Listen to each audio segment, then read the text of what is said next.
Well, let me welcome our listeners to this podcast of the International Dialogue Initiative on some of the psychological issues associated with the COVID-19 pandemic. I'm Gerard Fromm. I'm the president of the International Dialogue Initiative, which is a group of professionals from various countries and various disciplines who study the psychology of societal conflict. And my guest today is my friend and colleague, Robi Friedman. Robi is an internationally known group analyst and teacher who has done extensive work with groups in conflict, often quite large groups. He's also one of the founders of the IDI, and we've known each other now for, going on 15 years, I think.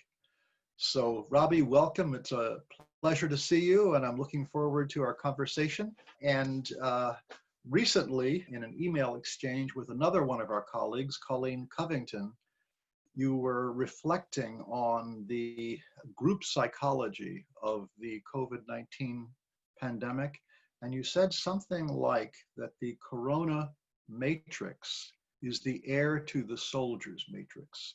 The soldier's matrix being a concept you developed over many years. So would you tell us about that? What does that mean? Well, a matrix is actually everything we have in a group or a community. It is the culture of the community. It is the culture of communication and relations, I would say. It gives the meaning to everything. So when I say that there is now a corona culture, when we were, for example, in lockout, or we were now trying to get out. Some countries like Israel are trying to get out of this corona place. We still are in a culture. And this culture is the culture of the here now. But fundamentally, most, I think, of the nations, because they had so many pandemics and so many wars, it is in our DNA, in our unconscious, I would say, in our collective unconscious, that we have certain patterns of reaction, certain patterns of behaving in such an emergency. Of course, wars is also trauma, and it's also glory, and epidemic. We have also some glory, but maybe I'll talk about it later. But mainly, it is about survival. And it's about how efficient we live. And what's happening in the soldier's matrix, which is the foundation of this, is that every subject stops being an individual, has no importance anymore. What's important is how we function as a society, how we, for example, keep the rules, they keep these main rules, and how, for example, how we can bear not working, how we can bear not sending children to school. All this is like a suffering which is imposed on us, but we accept it as if we know what's happening. It's like an automatic, it's like nature. As if it is nature to stay in your house because they said it, and it happens this way. What I said also is that places where the soldier's matrix is very close, like in our society or in the Middle East or so, what happens also is that the moment you thought you won, the moment they tell you, we are over it, it is like all this falls together. And in societies where there is less issues about it, for example, in Denmark, I heard the German Prime Minister Merkel, by the way, they are women, but maybe there is a gender thing here. But what they did is to say, this is not a war. We struggle, we have a task, but this is not a war. And maybe if you look at it on the long run, they have a point to do it. One of the other women that is leading a nation is Jacinda Ardern of New Zealand. And she was leading the nation from her living room with her new baby on her lap, speaking to the country every day and speaking to Team New Zealand. You touched another very interesting point, because the Soldiers Matrix has the question of leadership, because when you are under threat or under glory, under promises of glory, you want, usually, the people want a very strong leadership. Yeah, yeah. And we saw how leaders are different in their appearance, mainly in primetime TV. Yeah. So, for example, our prime minister, he used this to form a leadership where you wonder, where are the other people, you know? Is he doing this alone? So it's very interesting that people need leadership, they need hope, and they need groups. Yeah, yeah. I was talking with a woman who's leading an organization here in the States. And I was talking also at the same time with a man who consults to leaders of big corporations. He said many of them, their identity is based on having an answer. And in these days, they're panicked. Their identity is shaken and their corporation is shaken. Whereas the woman in the other organization said, you know, my approach is, here's what I know, here's what I don't know, we'll figure it out together. Yes, I agree so much. What it really means on a deeper level, and we may come to this, is that unconsciously men in leadership seem to be very influenced by the need of the people, so influenced that they cannot say, no, I don't know. And women, in some way, in a very interesting way, it's easier for them to do this. Yeah. Yeah, that's very interesting. What do you think about that, if you had to take that a step further? Well, I actually think, you know, men and women should learn a little more from one another. Yeah. It's not only a men and women. I don't want to put it like that, but you see the leadership style, and when you do large groups, you see people asking you, you know, now with this Zoom, because it's not only a Corona matrix, it's a Zoom matrix. Yeah, it is, absolutely. Because Zoom has, in a way, saved groupishness, because I can understand how 50 years ago or 20 years ago, we didn't have this. How did we, you know, people in group therapy, for example, they wanted the group to continue. It helped, but it was very difficult to do this because of these issues, technical issues. So when you have this, when you see the leadership styles and you can discuss them and you can calm people down, that you don't have to be the prime leader. It doesn't help. Actually, if you have a group of leaders, I believe it is more calming, but it is also maybe too much a democracy. Well, it's an interesting idea. I mean, there was a book that came out many years ago about Abraham Lincoln's leadership team. And basically, he brought into his cabinet the people he had run against. And, you know, that you had to grapple with differences, but you also had a decider there. Yeah. You know, I was thinking about this issue of leadership and the matrix. The matrix is culture, and it's also culturally distinct, isn't it? So, for example, it makes sense that in Israel, the soldiers' matrix would be very, very prominent. If I think about the US, you know, one of the mythic aspects is the rugged individual who doesn't need anything and can do it alone. And therefore, cooperation isn't part of the picture. Now we're an epicenter. And if you take it one step further, one of the conflicts, I think, the metrics of the Americans as an ideal, this individual thing you said, is completely different to the Chinese metrics. Yeah. There you have a mask in order to protect the other. In the West, it took us a lot of time, and I'm not sure it's in. You have a mask, you take it because of you. You think you're protecting yourself. Yes, yes. Yeah. But actually, what's interesting is that we have different ways of looking at at society. Yeah. And this is one of the issues actually where you also and me, we had this Northern Ireland experiment where we co-conducted a group Yeah. where you try to help people to talk to each other in a way in which they can think about themselves also, Yeah. about their authority and about the leadership and about not being the only system or the only way to think. No, absolutely. It's a reflective practice, you know. That's that's so difficult for people to take in, and yet it's so simple and so powerful. Yeah. Now, you were also talking about the issues of pride and hope and glory, sort of the other side of anxiety and trauma when it comes to corona. What are your thoughts there?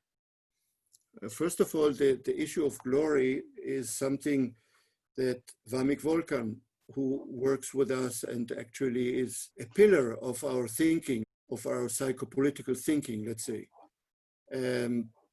He says there are chosen traumas and chosen glories. Uh-huh.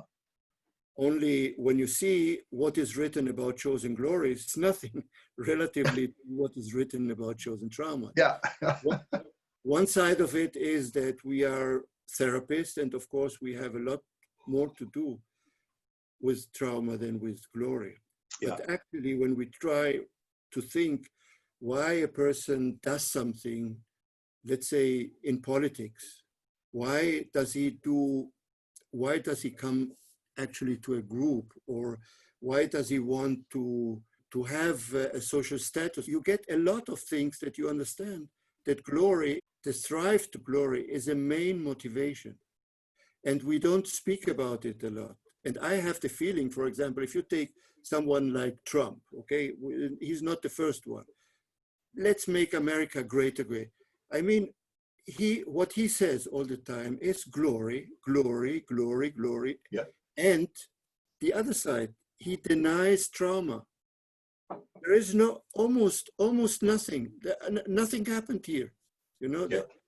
And glory, for me, it's not a schizoparanoid sick position. It's not sickness.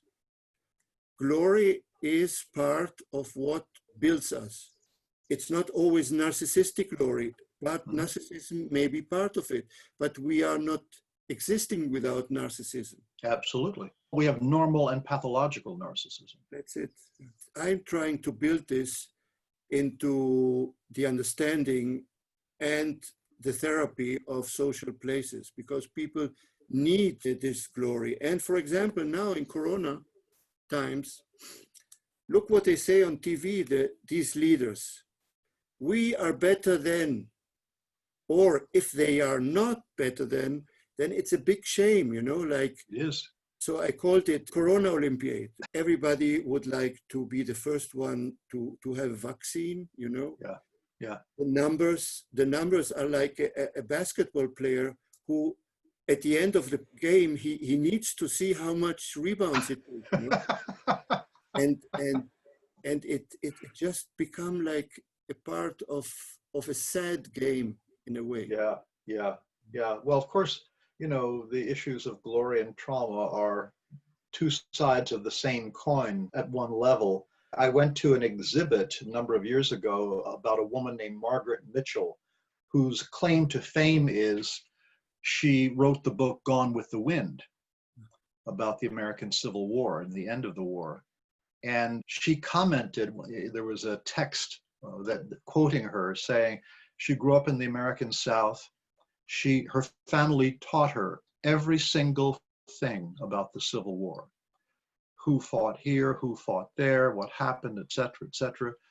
She knew everything about the Civil War except for one thing that they never taught her, which is the South lost. Now, fast forward about 80 years or 60 years, there was a party in Nashville, Tennessee, and young people walking down the street, this is back in March, you know, celebrating spring. They're cheering, they're drinking something. And this one fellow yells, "Nashville is undefeated. meaning that the governor did not make them shut down at that point. And now the American South is the center of the COVID epidemic. So there's something about the history of traumatic loss and humiliation denied glory and the consequences. And in the here and now, you see how those countries which already are over and they have less and less deaths, you know.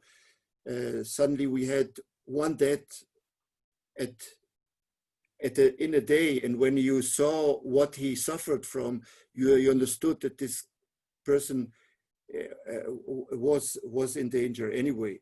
But the feat now, where the leaders have to take that we suddenly have again 800 sick people every day, this defeat, you cannot imagine. You're not there yet in the States, and maybe when they see this podcast, they will understand that there is a second wave. You open up schools here, you open up schools, and you open up the pubs, and you open up the religious places, and then people don't know the halfway, you know. Interesting that people don't know the halfway. It's very, very difficult. Yeah. It's not only difficult with your family. I was talking to someone, an Arab guy, in a place. I saw him, people coming and giving him their hand. And I asked him, why? Why? I mean, it's so important to give. He says no. He said, I once said no to someone and he shot at me at night. Yeah. Wow. It is about the worst thing which can happen to you. Yeah. It's about rejection. If you don't take someone's hand, it's rejection. People have difficulties to make this change in their mind that it's not rejection. It's not even exclusion. This is saving him and you. Yeah. This is one of those places where one culture of COVID interacts with another culture in a way that's potentially catastrophic. Now, you've done so much work and you've listened to so many dreams. What are you hearing in terms of people's dream lives in the context of COVID? You know, what was very interesting is my dream continued. And in China, where they usually don't work with dreams, I have a dream group, a group who works with dream, and they wrote to all their colleagues if they have dreams. And what was very interesting, that at the beginning of the corona, in the West and there was a lot of aggression, violence in dreams, real violence, which actually brought me to understand more about the aggression, about the soldiers matrix, you know, that we suddenly, it's not only that you are at home fine with your family.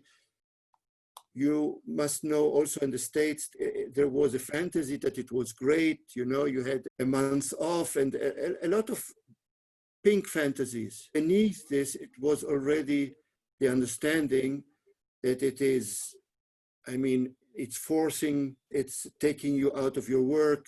It's forcing you to be with your family, which usually you are with your family a couple of hours a day, but you're not with the family 24 hours. Right. For months, you know. Yeah. So there are a lot of families who took it well, but so many families didn't take it well at all. No, that's right. Are in panic now to go back into this situation. Yeah, yeah. Well, you know, there's been an increase in domestic violence in various places during this because people are compressed together for so long. And one person might be out of a job, which also has its huge psychological impact. There are the kids around who aren't in school. Can you imagine that part of what happened in America now with the killing of someone has to do with pent aggressions in Corona? Can you understand that maybe part of what happened with this Floyd murder, but the whole eruption of violence happened because of Corona? It's not the first time, but the timing now was so incredible. Yeah. That I thought it must have some place, you know, people Yeah. want to fight. Yeah, yeah. It's certainly the one context for the reaction is the coronavirus, which is impacting racial minorities, especially African Americans, much worse than it is other people. So there's that. There's also the way in which some of the lower paying jobs in America are also some of the most essential jobs. Somebody's got to put the food together. So there's that kind of irony, that kind of horrible irony in a sense. So yeah, there's a feeling that the virus has exposed the systemic problems in a way we can't ignore.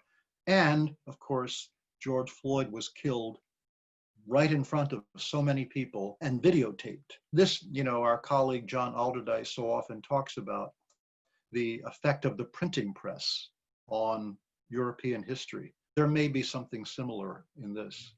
Absolutely, absolutely. Yeah.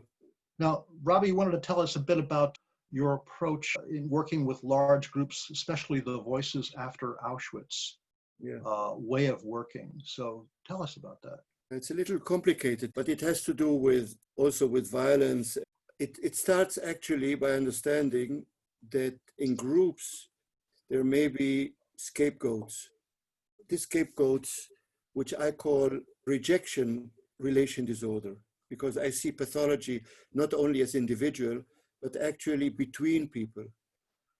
The relation is pathological, and you should treat the relation. But what happens in a rejection relation disorder is that someone is hated and kicked out, or there are a lot of wishes in the air, that we would do better without him, or he should go out. I mean, he earned it, and so on.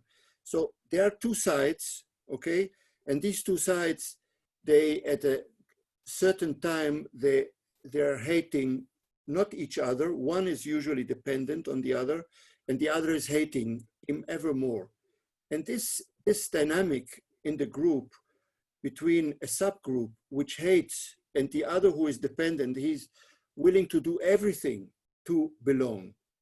And the other side is doing, the more he wants to, the more they want to reject him. And this issue, it's very complicated, and it's also very complicated to cure it. And you see it in schools, some guys bullied. You see it, there are girls who are willing to do everything because they want to belong, etc. So when you try to cure it, you understand that curing one alone, it's not this, it's two sides. Right. Now, when you go to the larger context, you see that there are subgroups sometimes kicked out of somewhere, kicked out or killed. But what they feel is they're scapegoats.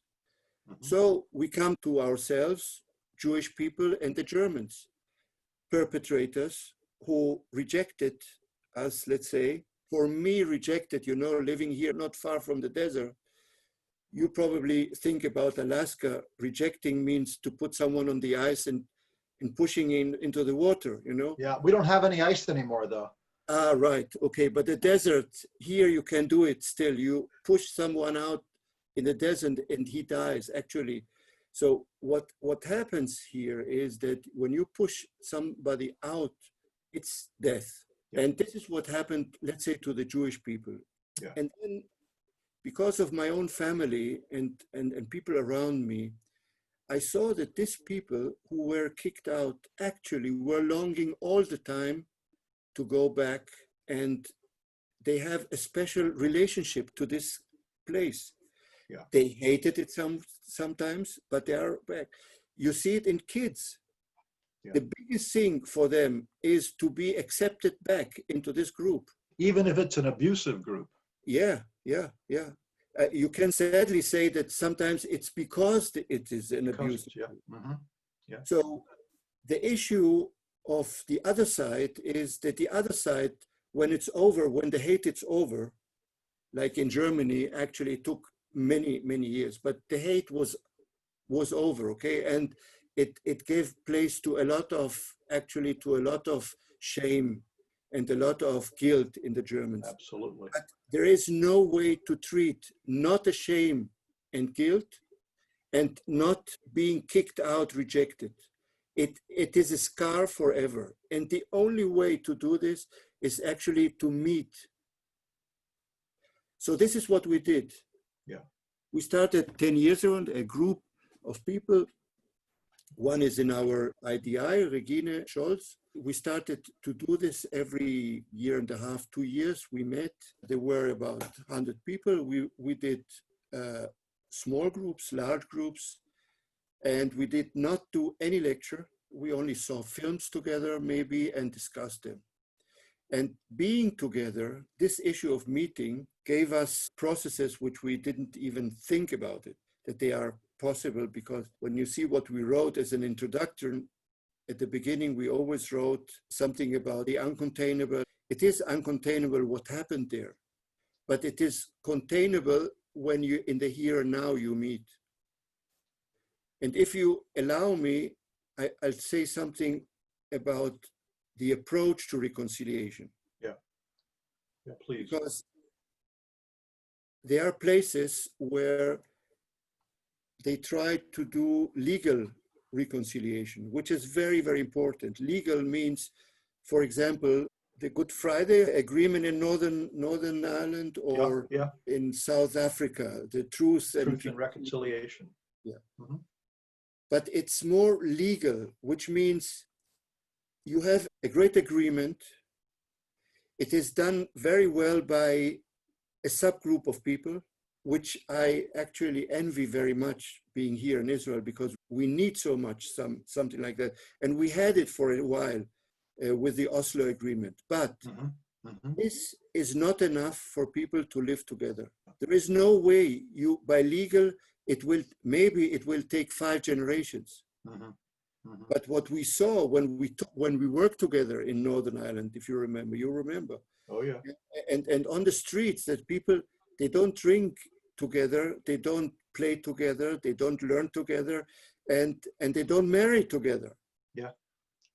And I know this so well from here, So these are 2 approaches. And my approach, this approach, I'm happy to say that this approach, in a way, it brings you together.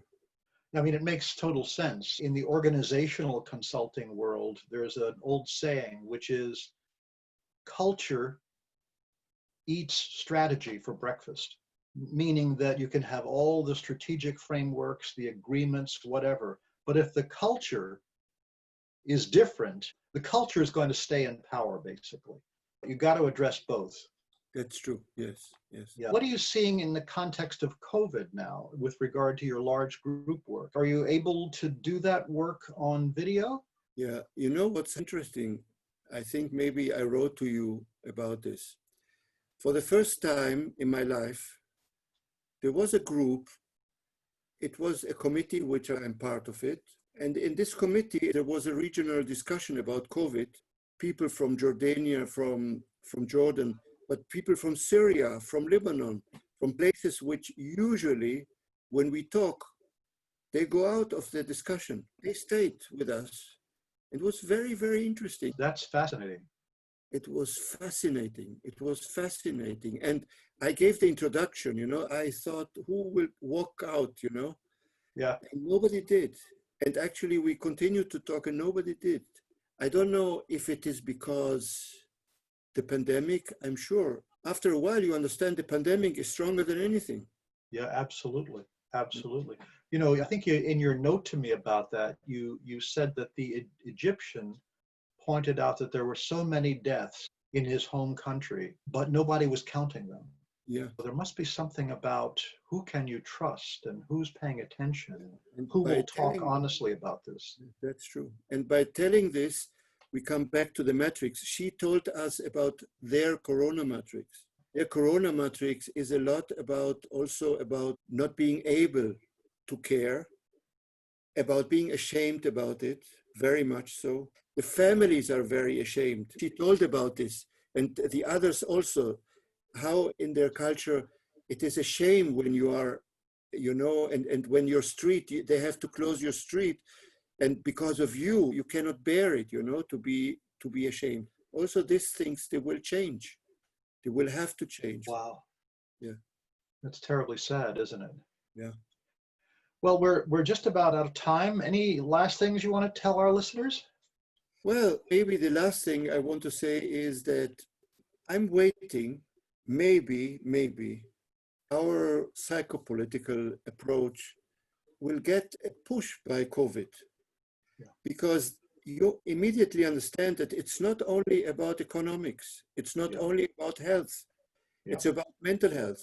Absolutely. And actually, the biggest problem of treating here in this area and in other areas too is the mental health.